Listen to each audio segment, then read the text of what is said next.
I've been seeing a lot on Twitter tonight. Been a lot of debate back and forth because there was a highlight of Matt Stafford missing a wide open touchdown tonight. This guy is a Hall of Fame quarterback with a Super Bowl under his resume. A guy that has the number one team in the NFL with 2 first-round draft picks. I've already made a video about that. You should check it out. It's on my YouTube. But criticism compared to Cam Ward. If Cam Ward misses a wide open touchdown like that, people are on his neck because the Titans have to play perfect football to win games. And a lot of people didn't like the fact that we selected Cam Ward. And they didn't like that you compare Cam Ward to Matt Stafford missing an open touchdown. But it's the perfect fair criticism, and let me tell you why. Matt Stafford was a number 1 overall pick on a bad team. The Detroit Lions hit a losing record after a decade. No playoff wins. Megatron retired early. After a decade, he gets traded to the Rams, a winning franchise with a good situation, wins the Super Bowl, and is now, nobody will argue that he's an elite quarterback and going to go into the Hall of Fame. He's had a Hall of Fame career. The main point is, don't let the Tennessee Titans be the Detroit Lions.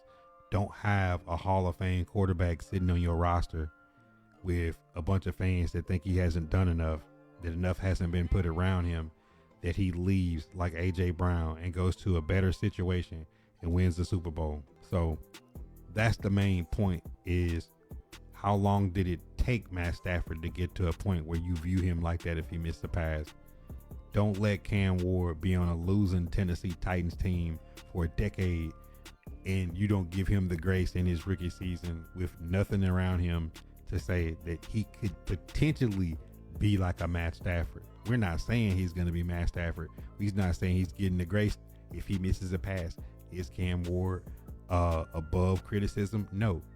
Just because we are comparing a missed pass in a game doesn't mean that Cam Ward don't need to give it a new coaching staff, run better QB drills, work his footwork better under center and in the gun, and work on his accuracy. Duh. That's obvious that Cam Ward has been inaccurate at times this year. His footwork has been off. He has missed wide open passes, and I don't think anybody's harder on themselves than Cam Ward. So at the end of the day, people really got to check themselves when they're saying that you can't compare Cam Ward missing a pass to another good quarterback missing a pass, because you could be a Hall of Famer and still miss somebody wide open. It also doesn't exonerate Cam Ward of having to work on his accuracy in the offseason. This is something I'm passionate about. That is my topic for tonight. Is the criticism of Cam Ward warranted in fair game, or people that simply just don't like Cam Ward, don't like the fact that he's in Nashville, or never wanted to pick him first overall, now has got over their train of Abdul Carter and wanting to select him. But then if you really want to get into it, the number 1 pick of the draft, Matthew Stafford, 2009, 53% completion percentage, 2,200 yards, 13 touchdowns, and 20 interceptions. Are you saying that Matthew Stafford, because he had a bad rookie year, doesn't mean he's a Hall of Fame quarterback now? No, it means that Cam Ward can develop into a Matthew Stafford all-time type of QB if you give him some grace and say, hey, you do need to work your footwork and your accuracy and your ball handling skills and getting in and out of the huddle. There are things you can improve on. I think Cam Ward would tell you that.